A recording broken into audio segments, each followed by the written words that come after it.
we have Hadassah Saya. Hadassah, in her own words, is a reader happiest when lost in a good story. Hadassah is also, Hadassah is also a writer whose works have been featured in Picture Narratives Kenya and now in Debunk Quarterly 001.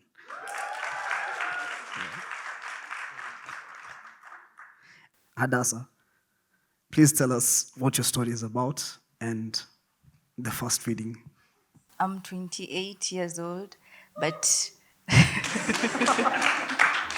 but most days I feel like a 3-year-old. That's because I think of my life in two parts as it is right now. There's a before and an after. There are many possibilities, many opportunities, but I got to a place and I didn't know who is this Hadassah? This person I want to give opportunities. This person I want to give the world to. Who is she? So this story is my story. It's Hadassah. Yeah.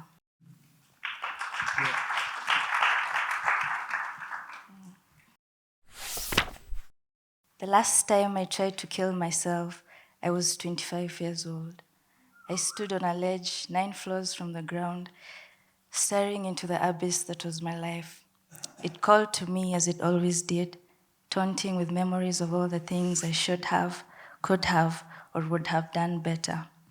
Powerless to do much else, I stood there, taking it all in, letting shame and regret weigh me down.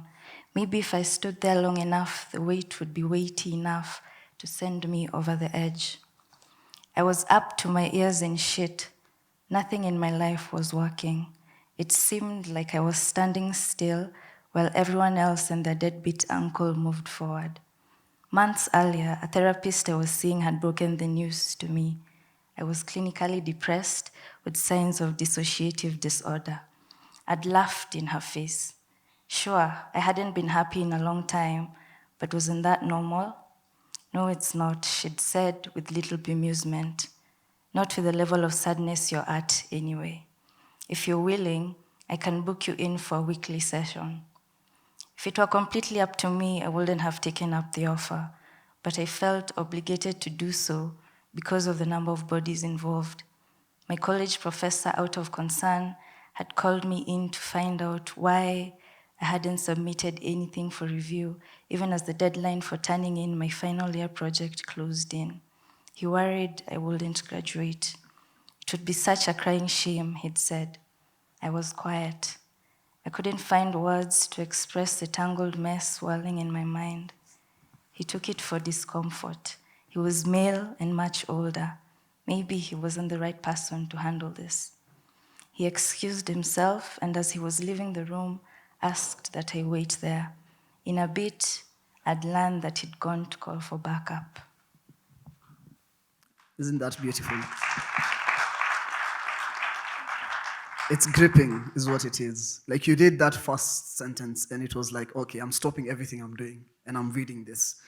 And it takes a ridiculous level of vulnerability to share such a personal and, painful story with the public, with the world. Where did you get the strength and the courage to write such a powerful piece? I felt like I can't move forward without knowing what I've been through, because I'd never given myself a chance. But 3 years ago, clearly I didn't die because I'm here. So, but when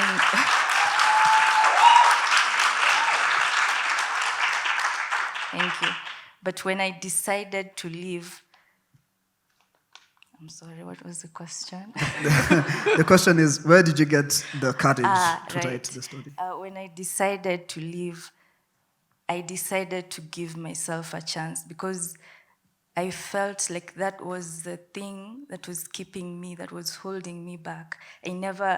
I didn't listen to myself. I didn't care about myself. I was always taking other people's opinions over my own. So there was that. I had made a decision to give myself a chance with this second life.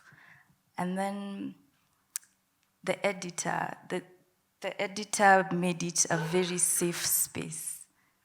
I also drew strength from that.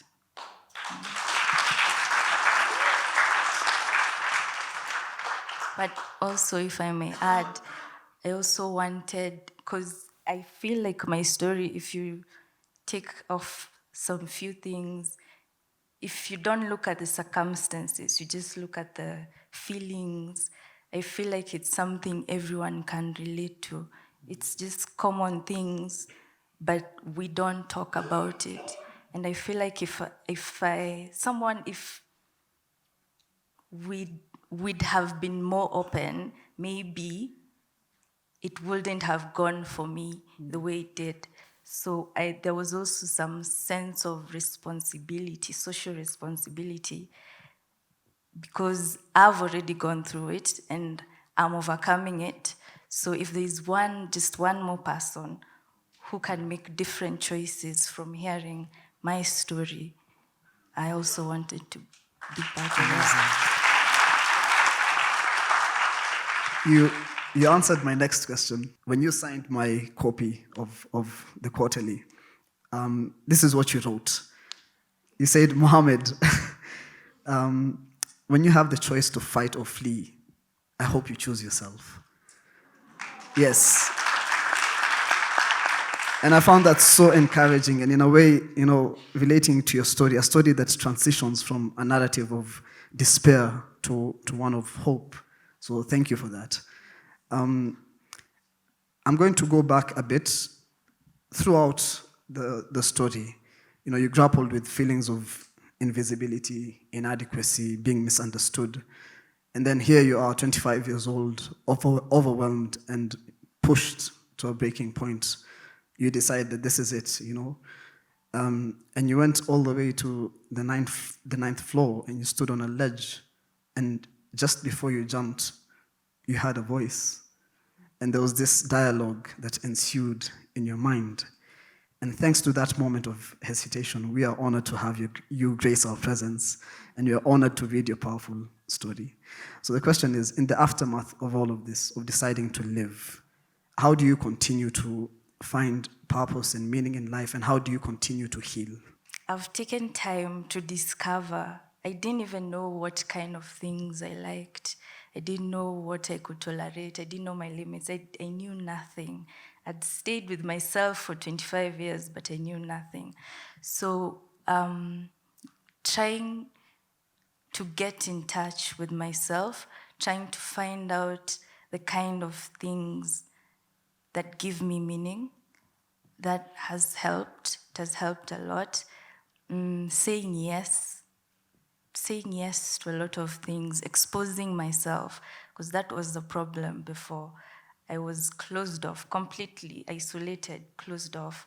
So opening myself, letting the light in, letting my own light out, and seeing it. Like in this case, I've had feedback from this, and it gives me, at least even if it won't take me too far, it will take me to the next breath, the next step, the next day, step by step. Amazing. Now, there's you, and there's also another writer who've been so brave in writing about heavy, traumatic experiences. I mean, not just the two of you, but your two stories are the ones that are really heavy. And the thing with writing about personal trauma is that it can be cathartic and therapeutic, but it can also be, re-traumatizing if you're not careful with that. So how did you navigate these emotional challenges during the writing process? How did you prepare yourself emotionally to revisit these, if I may use the word, dark moments? There wasn't, I'm like Asha, there's not an intelligent answer for that. But my editor asked me to think of it this way. He said, just write. We don't have, just assume we're not publishing this story. Write it for yourself first, read it, and then we'll figure out what next. So in my mind, I wasn't writing for other people. I wasn't even writing for it to be published. It was just kind of like taking out what's inside me and putting it out there and looking at it. I'm like, oh, okay, so this is what is in me. This is what I have. Yeah, so it wasn't too hard once I got into that space. Getting there might have been hard, but yeah, once I did, I thought of it like I'm doing this for myself, just to see what I have inside me. Amazing. The title, Now We Skate. Where did that title come from? How important was or is skating for you? Because in a way, skating did save you. It did. Yeah. So are there, what's your connection with skating right now? Like, or can you tell us how it saved your life? I skateboarding. The first time I chose myself, it was for skateboarding. I was walking around. I'm sure I was depressed out of my mind. But I stumbled upon skateboarders, a group of skateboarders in Uhuru Park. And they were skating, they were falling. It was a messy affair. There was blood, there was sweat, they were dirty. But they would fall and they would get up, right? Their eyes, they just looked, it was stupid, to be honest. Like, why would you literally, it dropped you. You stepped on it and you fell and you're bleeding. Someone else has a twisted ankle, but you get up with your twisted ankle and you get back on it. Like, it didn't make sense to me, but I was envious. I found myself envious because I couldn't remember the last time I'd given myself that completely to anything. And I wanted to be that person. I wanted to be someone who gives wholeheartedly to something that I feel matters to me. So